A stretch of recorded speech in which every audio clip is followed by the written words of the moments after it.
सुमित भैया, आप ब्रेक बोलते हो 2 मिनट का, लगता है 50 सेकंड, ऐसे कैसे? मैं तुरंत आ जाता हूँ ना। आप लोग को अब जब एक एक करके आओगे आप लोग का टोटल 2 मिनट पार हो जाएगा। सबका सब एक साथ तो नहीं लॉगिन करते ना।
ओके, तो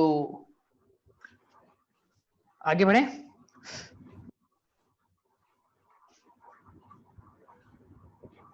सर बोलो। सर एक और एग्जांपल करवा सकते हो क्या नया वाला स्कीम के हिसाब से? कर लेते हैं।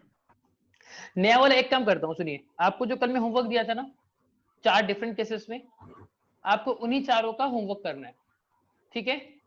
आप उसको सॉल्व कीजिएगा एंड सॉल्व करने के बाद जो प्रोसेस मैंने आपको बताया, इनकम टैक्स इंडिया ई फाइलिंग की वेबसाइट पे जाइएगा, टैक्स कैलकुलेटर में जाके वो फीड करके चेक कर लीजिएगा, ठीक है।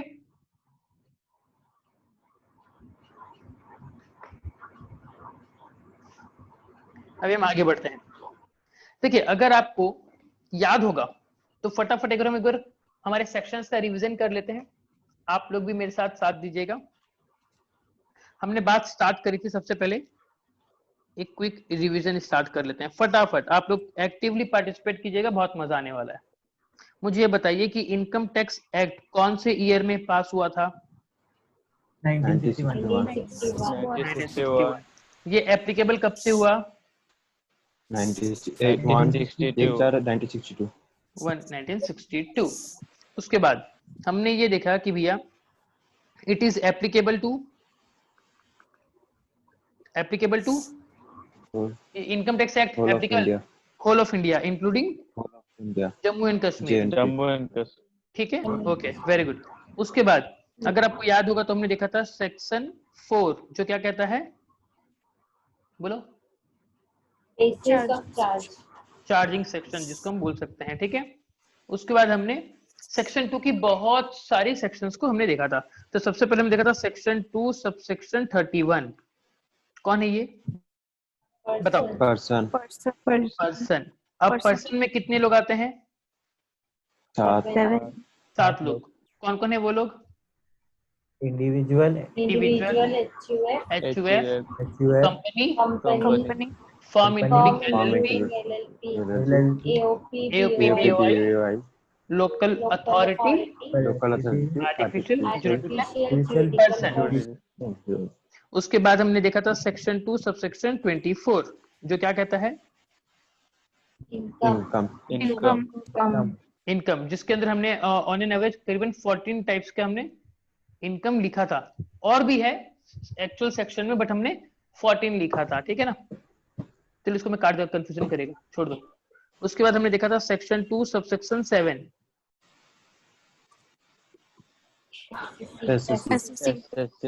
SSC। और SSC कितने प्रकार के होते हैं? 3 प्रकार के होते हैं।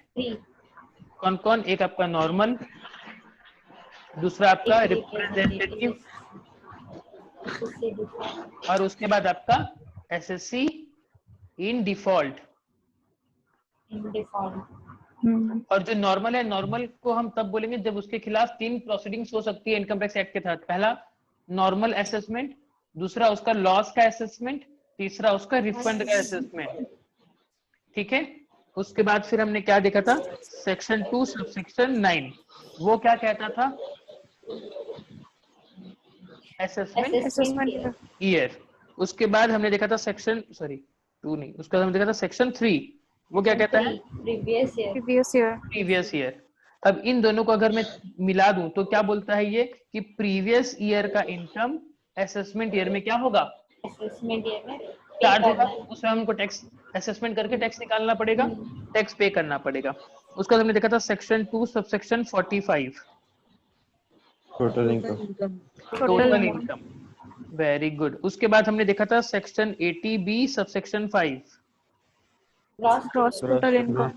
Gross total income. और ग्रॉस टोटल इनकम की अगर बात करें तो इसमें कितने हेड ऑफ इनकम है, 5। 5। हाँ, कौन कौन से हैं वो लोग, आपको याद है पूरा सीक्वेंस में? सबसे पहले हम क्या करेंगे सैलरी के लिए, सैलरी, सैलरी करेंगे, उसके बाद घर बनाएंगे, हाउस प्रॉपर्टी, उसके बाद धंधा करेंगे, PGBP, that is profit and gain from business and profession. जब वहां से पैसा आ गया तो हम क्या करेंगे, कैपिटल गेन, मतलब कैपिटल एसेट में इन्वेस्ट करेंगे, और वहां जब अनाथ पैसा गया फिर अदर सोर्स में जाके पैसा इकट्ठा करने की कोशिश करेंगे, ठीक है। उसके बाद हमने देखा था कि अगर मैं section 80B5 minus section 2 subsection 45 अगर ये करूं तो मुझे क्या मिलेगा,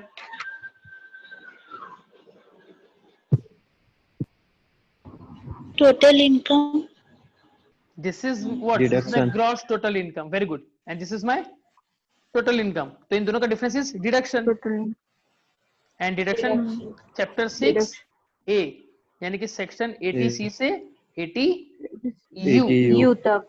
ठीक है। ये इतने सारे सेक्शंस हमने देखा था, और कुछ सेक्शन हमने देखा था क्या, हमने देखा था सेक्शन 288A और सेक्शन 288B। ये दोनों किसके हैं, राउंडिंग ऑफ के हैं, राउंडिंग ऑफ। ये बोलता है भैया टोटल इनकम को राउंड ऑफ कर दो, और ये बोलता है भैया आपका टैक्स को राउंड ऑफ कर दो। राउंड ऑफ करेंगे नियरेस्ट 10 रुपीज में, इसको हम राउंड ऑफ करेंगे। ये सारा हमने देखा, किस किस को याद आया, क्या सबको रिकॉल कर पाए? Yes sir. जी सर। Very good. अगर आप रिकॉल कर पा रहे हो तो हम सही मार्क पे हैं, ठीक है। चलिए, तो यहां पर हमने एक बेसिक फंडा क्या जाना कि जो प्रीवियस ईयर का इनकम होगा वो आपका असेसमेंट ईयर में टैक्सेबल होगा, ठीक है। लेकिन कुछ स्पेशल केसेस है जहां पर प्रीवियस ईयर को आइडेंटिफाई करने के लिए अलग से रूल दिया गया है, ठीक है। तो आप हेडिंग दीजिए previous year in case of deemed incomes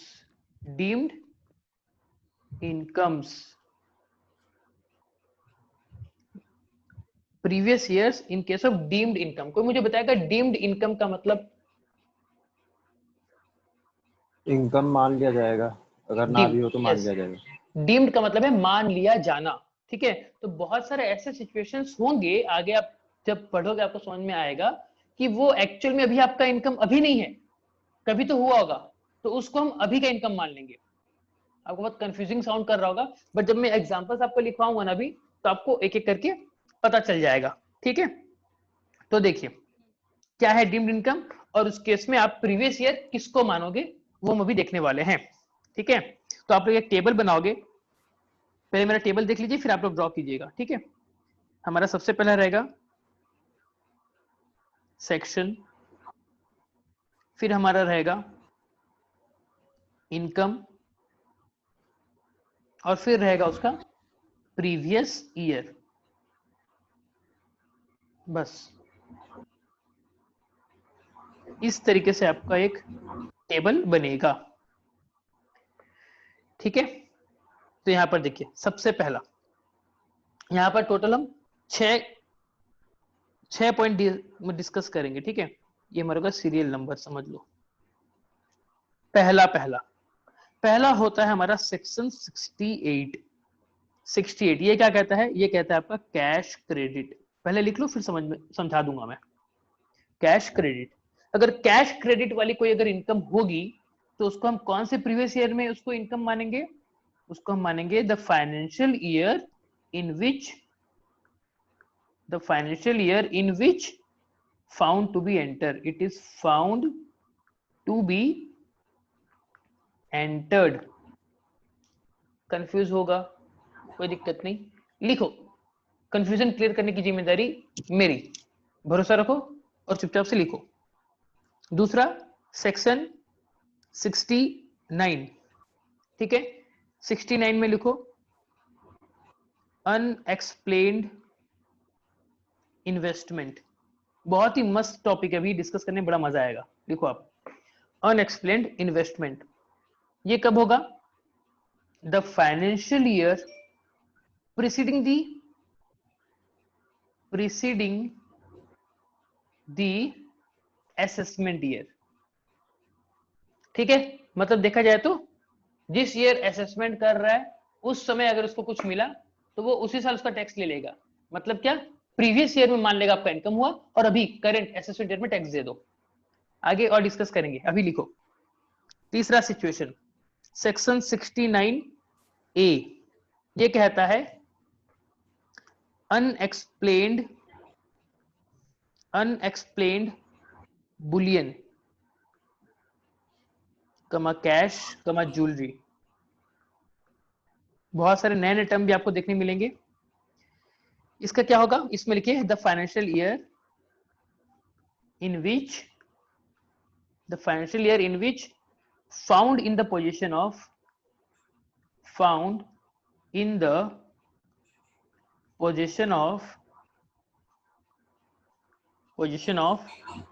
the assessee.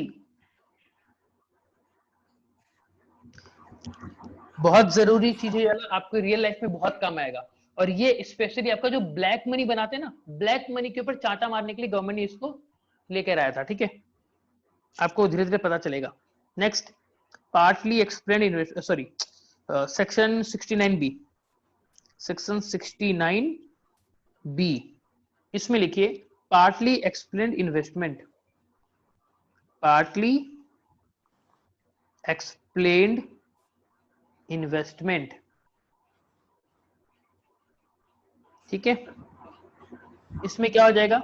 इसमें हो जाएगा द फाइनेंशियल ईयर इन विच, इसका लिख लीजिए the financial year in which investment was made।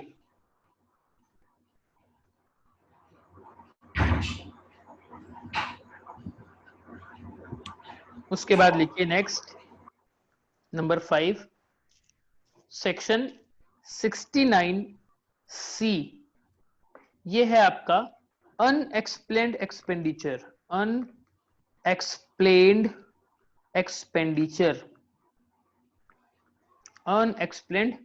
Expenditure, ये हो जाएगा the financial year in which expenditure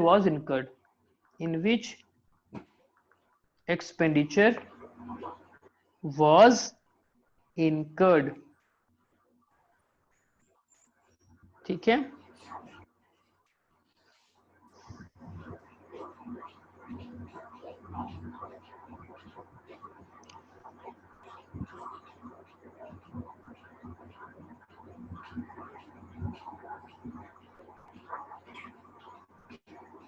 चलिए ये 5 ही लिखिए क्योंकि ये 5 ही ज्यादा इंपॉर्टेंट है। एक और है इतना ज्यादा इंपॉर्टेंट नहीं है तो मैंने इसको हटा दिया। अब ये 5 को लिखिए।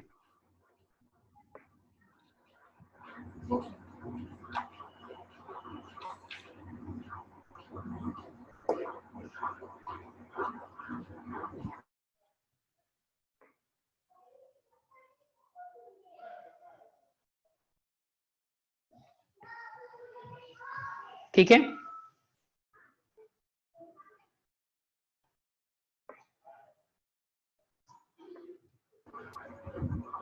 क्या आप लोग लिख लिए इसको?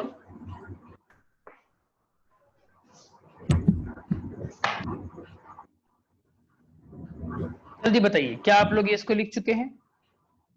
Yes sir. Yes sir. 2 ही लोग का रिप्लाई आया। Yes sir. Yes sir. 4 Yes, sir. Okay 5 very good. Okay अब चलिए इसको समझते हैं। बहुत अच्छा, आप लोग पढ़ के देखिए, आपको इसमें से कौन कौन से टर्म्स का मीनिंग पता है। पहला वाला में शायद आपको कंफ्यूजन होगा, कैश क्रेडिट। दूसरा, कोई है जो मुझे इसका मतलब बता पाएगा कैश क्रेडिट का?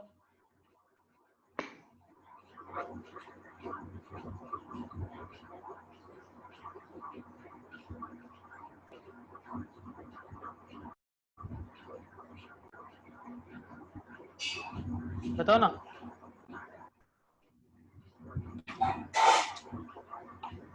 फिर बताओ भाई, कुछ तो बोलो, हाँ या ना।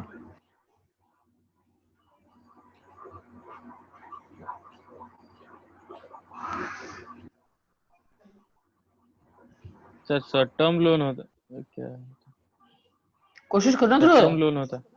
नहीं, इनकम टैक्स ऐसी समझ में नहीं आएगा, आप थोड़ा सा अपना बुद्धि लगाओ। शॉर्ट टर्म लोन होता है ना? शॉर्ट टर्म लोन नहीं है। सर चलो आगे बोलो। बैंक से कुछ लोन वगैरह। बैंक से कुछ लोन, ओके और कुछ सोचिए।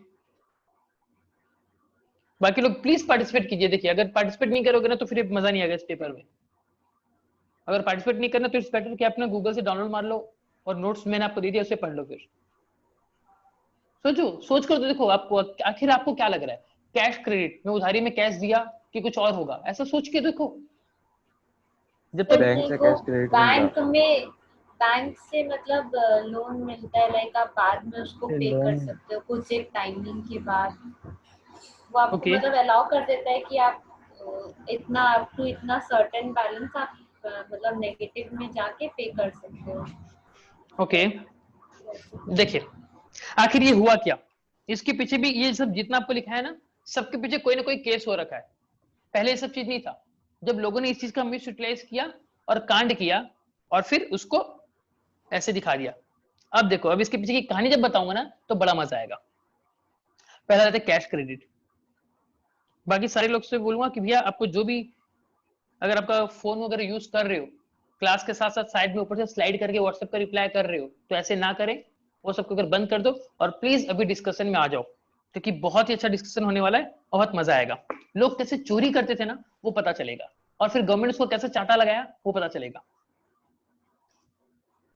देखिए फॉर एग्जाम्पल,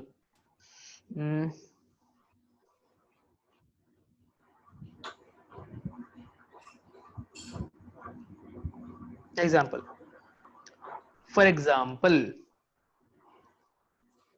अच्छे से पूरा नाम लिखूंगा, डर नहीं लगता मेरे को। मान लो राहुल गांधी, ये भी नहीं लिखूंगा, पप्पू। अब ठीक है। हो क्या रहा था सोचिए। पप्पू बोल के एक इंसान है, उसका एक बिजनेस है। बिजनेस में उसने इनकम कमाई कितना, 1 करोड़ रुपए की। अब अगर वो 1 करोड़ अगर कमा रहा है तो वो कुछ इस तरीके से दिखाएगा। और मान लो उसका जो बिजनेस है वो करीबन उसको 20% का प्रॉफिट देता है, तो इसका 1 करोड़ के ऊपर प्रॉफिट कितना निकलेगा बताओ। 20 लाख रुपए। 20 lakhs।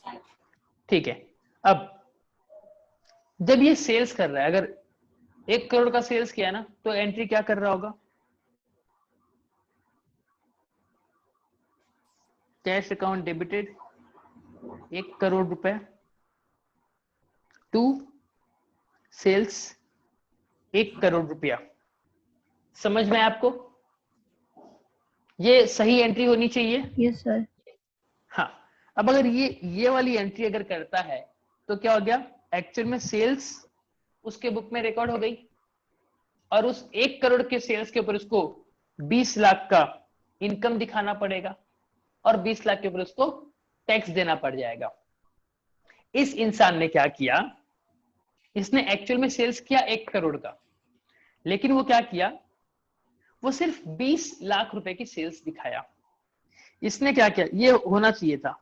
अब गलत काम क्या हुआ देखो, गलत काम उसने क्या किया, उसने किया कैश अकाउंट डेबिटेड 20 लाख रुपए टू सेल्स 20 लाख रुपए, उसने पहले ये एंट्री पास कर दी। तो इससे इंपैक्ट क्या हो गया, उसका सेल्स कितना बुक हुआ, सिर्फ और सिर्फ 20 लाख रुपए।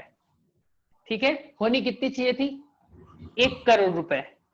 20 लाख के ऊपर टैक्स कितना बनेगा उसका, 20%, यानी कि बताओ ना, 20 लाख का 20% कितना, 4 लाख 4 लाख रुपए। तो 4 इस वाले केस में उसको 4 लाख रुपए टैक्स देने पड़ेंगे। पिछले वाले केस में कितना देना पड़ रहा था, 20 लाख। तो उसने यहाँ पर क्या अपना पैसा बचाया, 16 लाख रुपया उसने क्या किया, टैक्स इवेजन किया। ठीक है, अब आपके मन में क्वेश्चन आ रहा होगा कि सर एक्चुअल में तो 1 करोड़ कैश आया है ना, वो यहां पर तो चलो 20 लाख दिखा दिया, लेकिन क्योंकि उसके बिजनेस में कैश और आया है तो वो क्या कर रहा होगा, कैश अकाउंट डेबिटेड 80 लाख रुपया, ये एंट्री भी तो पास किया होगा, तभी उसके बिजनेस में 1 करोड़ रुपए का कैश आया होगा। और इतना बड़ा अमाउंट तुमको क्या लग रहा है, वो अपने दुकान में ऐसे कैश इन हैंड रखेगा क्या, कभी नहीं। वो उसको क्या करेगा, अपने बैंक में जमा करेगा। लेकिन जैसे ही बैंक में डाल दे तो गवर्नमेंट की नजर में आ जाएगा। तो उस इंसान ने क्या किया, इस 80 लाख को उसने दिखा दिया टू क्या, अनसिक्योर्ड लोन, कि भैया मुझे मेरे किसी दोस्त से उधारी में मिला है, ये कैश जो है, ये जो कैश है ना, ये मेरे किसी दोस्त ने मुझे उधारी में दिया है, जो बाद में कभी उसको दे दूंगा, चुका दूंगा। तो इसका इफेक्ट क्या हो गया, उसके पास देखो cash debit 20 lakh, cash debit 80 lakh, total 1 crore आया। उसने 1 करोड़ बैंक में भी डाल दिया, लेकिन सिर्फ सेल्स कितने का दिखा रहा है, सेल्स दिखा रहा है 20 लाख रुपए का, और बाकी का 80 लाख उसने क्या किया, कैश क्रेडिट बोलकर बता दिया। समझ में आया आपको। और उसने फिर अपना इनकम फाइल कर दिया। जैसे क्या, उसने बता दिया कि भैया हे गवर्नमेंट, मेरा इनकम हुआ है 20 लाख रुपए का और मेरा टैक्स बनता है 4 लाख रुपए, और उसने 4 लाख रुपए पे कर दिए, जबकि उसको पे कितना करना चाहिए था, 20 लाख रुपए। उसने क्या किया, यहां पर टैक्स का चोरी किया। जब असेसमेंट हुआ, इनकम टैक्स डिपार्टमेंट जब इसके रिटर्न को देख रहा था, इनकम टैक्स वाले की नजर गई इसके ऊपर कि भैया ये अनसिक्योर्ड लोन 80 लाख रुपए का क्या चीज है, कहां से आया। और वो फिर कैश में आया, देख पा रहे आप लोग, कैश में आया। अगर बैंक से आते तो पता चल जाता, फॉर एग्जाम्पल कि अभी मैं किसी को, मान लो मैं आपको अभी 2 लाख रुपए कैश में दे रहा हूं, ठीक है, तो उसका तो कोई रिकॉर्ड मिलना ही मुश्किल हो जाएगा। लेकिन अगर वही 2 लाख अगर मैं अपने बैंक से आपके बैंक में ट्रांसफर करूं तो क्या हो जाएगा, उसका रिकॉर्ड मिलना इजीली है, इजी मिल जाएगा। तो यहां पर उसने क्या किया, उसने बोला भैया कैश में क्रेडिट मिला, जबकि एक्चुअली कैश कहां से आया था, सेल्स कर आया था। समझ में आया आपको किस तरीके से चोरी कर रहा था, उसका आइडिया देखो कितना अच्छा था। लेकिन सरकार ने जब इसको देखा कि बहुत सारे लोग ऐसे प्रैक्टिस कर रहे हैं, तो सरकार ने बोल दिया कि भैया जिस फाइनेंशियल ईयर में हमको पता चला, उसी फाइनेंशियल ईयर में आपको टैक्स देना पड़ेगा। मतलब क्या, मान लो हमारा फाइनेंशियल ईयर था 2019-20, ठीक है, और इसका असेसमेंट हो रहा था 2020-21 में, ठीक है। तो हमको ये इस ईयर का क्या पता चला कि भैया इस ईयर में आपने 80 लाख रुपए का क्या किया है, कैश क्रेडिट बोल के दिखाया है। तो इनकम टैक्स वाले क्या बोलेंगे, इसी फाइनेंशियल ईयर में आप जो बोल रहे हो ना कि सर आपका इनकम है 20 लाख रुपए, इसमें हम ऐड कर देंगे 80 लाख रुपए, और टोटल आपका इनकम कितना मानेंगे, 1 करोड़ रुपए, और 1 करोड़ के ऊपर आपका कितना टैक्स लेंगे, 20 लाख रुपए टैक्स लेंगे। समझ में आया, समझ में आया कितना अच्छा चीज था ये चीज। सर जी सर। भैया ये समझ लीजिए, बहुत सारे लोग अपना ब्लैक मनी लेके स्विस बैंक में डाल देते हैं, तो उसमें क्या गवर्नमेंट का नजर नहीं आता? आता है, लेकिन गवर्नमेंट का क्या होता है, बहुत सारे देश के साथ एक एग्रीमेंट होता है, ठीक है, कि अगर हम आपके साथ अगर बिजनेस करेंगे तो कुछ चीजें जो है कॉन्फिडेंशियल रहेंगी, उसको हम डिस्क्लोज नहीं करेंगे।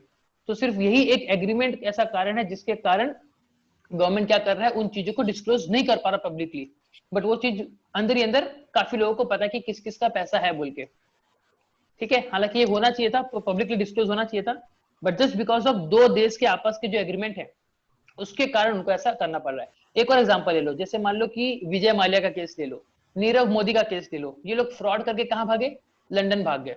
क्यों भाग गए लंदन ही? क्योंकि वहां पर उसका एक एग्रीमेंट है इंडिया का और लंदन यूके गवर्नमेंट का कि अगर ऐसा कुछ हमारे यहाँ पर कोई पर्सन आता है तो आप ऐसे उसको उठा के लेके नहीं जा सकते।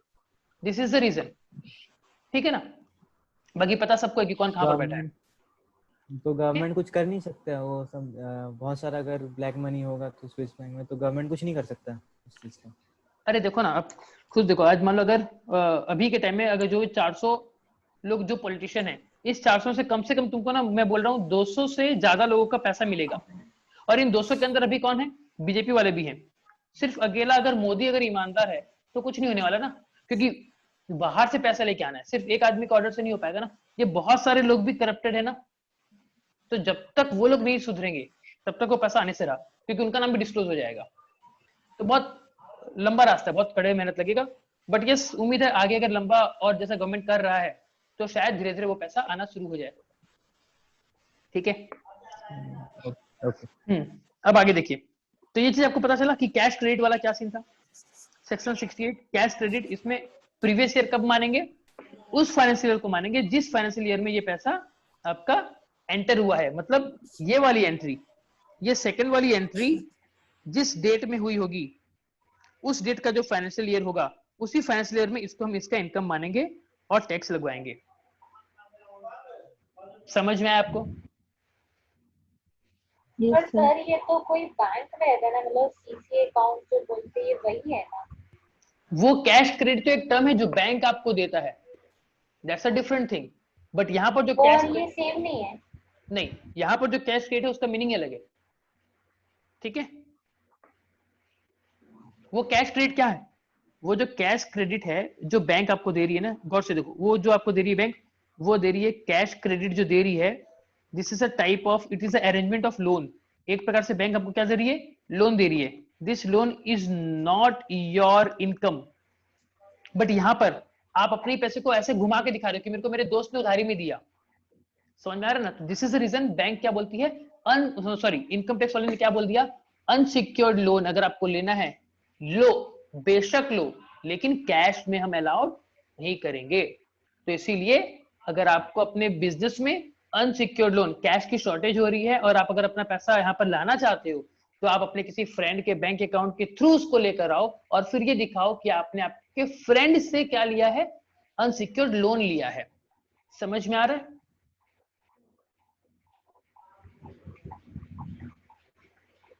आई होप आपको यहां तक समझ में आया होगा। क्लियर? अब मुझे ये बताइए, नॉर्मल हमारा टाइम हो चुका है नेक्स्ट, और मैं चाहता हूं कि ये भी लगे हाथ एक साथ खत्म कर दूं। आप में से कितने लोग हैं जो ये अभी कंटिन्यूस और आधा घंटा क्लास झेल पाने की शक्ति रखते हो? मैं तो रेडी हूं कल सुबह तक पढ़ाने के लिए।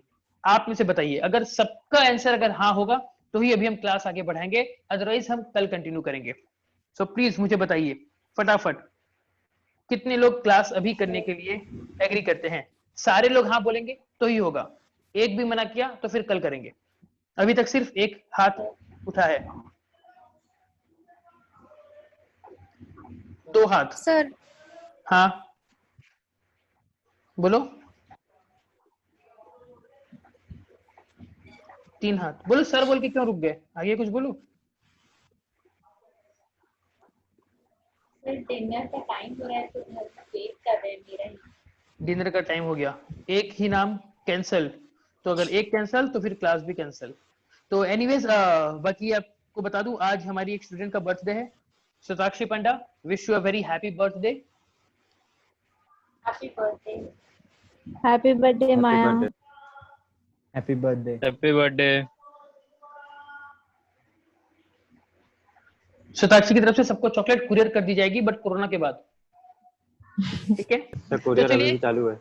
अभी भी चालू भैया, तुम तो छोड़ो, खाने पीने के मामले में तुमको कोई नहीं पारेगा। तो चलिए हम चलते हैं हमारे डिनर के लिए, मिलेंगे कल और इस बहुत ही इंटरेस्टिंग डिस्कशन को आगे बढ़ाएंगे। तो चलिए bye bye, good night. Good night. Thank you sir. Thank you sir. Bye sir. Thank you sir.